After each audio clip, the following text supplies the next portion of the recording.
జగన్ పాలనలో రాజకీయాలు భ్రష్టు పట్టాయని విమర్శించారు అచ్చెన్నాయుడు. శ్రీకాకుళం జిల్లా టెక్కలిలో కార్మిక చైతన్య బస్సు యాత్రను అచ్చెన్నాయుడు ప్రారంభించారు.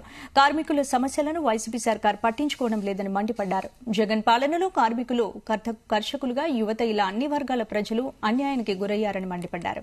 ఇక వైసీపీకి కాలం చెల్లిందని, టీడీపీ అధికారంలోకి రావడం ఖాయమన్నారు.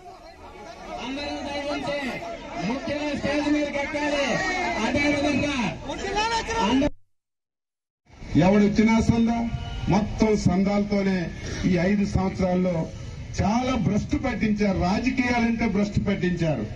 రాజకీయాలంటే ఏ రకంగా ఉండాలి, 10 మందికి ఉపయోగపడాలి, మనం చేసిన పనులు స్థిరస్థాయిగా ఉండాలి, జీవితంలో మన పేరు గుర్తుండిపోవాలి, ఆ రకంగా చేయాలి తప్ప మొత్తం రాజకీయాల్ని భ్రష్టు పట్టించారు. నేను వ్యక్తుల పేర్లు చెప్పను, వాళ్ళ పేర్లు చెప్తే మన స్థాయిని మనమే తగ్గించుకున్న వాళ్ళం అవుతాం. అందుకే టెక్కల ప్రజలారా ఎలాగో గెలుస్తాం, మంచి మెజార్టీతో గెలిపించండి, అధికారంలోకి వస్తాం. అధికారంలో వస్తే నా పొజిషన్ ఏముంటుందో మీకు కొత్తగా చెప్పవలసినటువంటి అవసరం లేదు. తప్పనిసరిగా ఈ 5 సంవత్సరాల్లో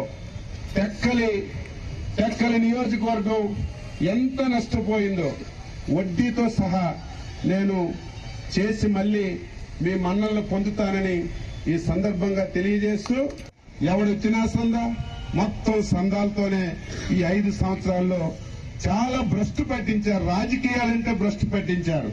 రాజకీయాలంటే ఏ రకంగా ఉండాలి, 10 మందికి ఉపయోగపడాలి, మనం చేసిన పనులు స్థిరస్థాయిగా ఉండాలి,